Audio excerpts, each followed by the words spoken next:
Housing insecurity is a harsh reality experienced on a daily basis in our community. As a result, we want to feature the frontline agencies who are working to find solutions. And we hope that by raising awareness, we will encourage a citywide response to further meet the needs and fill any gaps in services to address homelessness. Today, we're so honored to have Jenn Angus with us. Hi, Jenn. Hello. Thank you. So, Jenn, what agency do you represent and what is your role in that agency? So I'm the executive director of the Moose Jaw Transition House, also known as the Moose Jaw Women's Transition Association, Inc. Right on. And what is the mission of your agency? So our mission is to work towards ending the cycle of abuse and violence within Moose Jaw and district by providing emergency shelter, support, advocacy, education, and referral. How are you currently working with those who are experiencing housing instability? So the women and children that come into our shelter have been displaced from their homes due to violence, due to domestic and interpersonal violence. So their home is either not safe for them to live in anymore, or they've had to flee it, or for a variety of reasons, they've ended up without a safe shelter. So that's how we address housing instability. And then when we work with the women and children that come in, we need to get them into a safe home after their stay here. So we're working on that front of it as well. And so how can people learn more about the agency and the work that you're doing? Our website is a great resource, so mj-transitionhouse.com. And also our Facebook and Instagram pages, we update regularly. Wonderful. Great resources.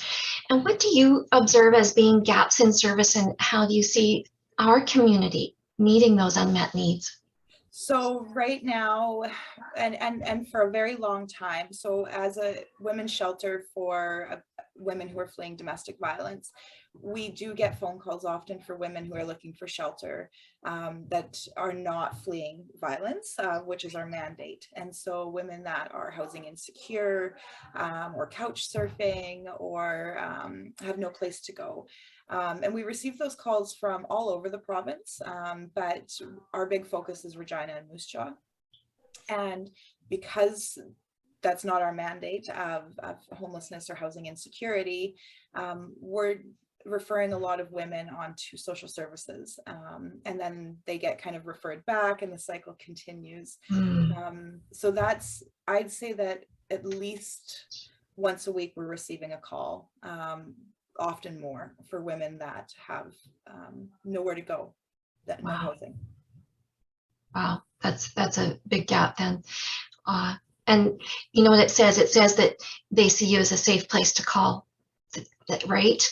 And so I'm so grateful that you're at the end of the phone with other options maybe, and that we need to work as a community to fill some of those gaps. Yes, and I think that a barrier-free, and when I say barrier-free is that, you know, us as a shelter here, we have children in our shelter, so we have to be also very cautious in terms of how we admit people, and we're a dry shelter, so no alcohol, no drugs, and sometimes that's a barrier for people. And so that's another thing that I see as a gap, is that housing piece for women who are housing insecure, but also that might have barriers in terms of addictions and mental health, and could use those supports as well.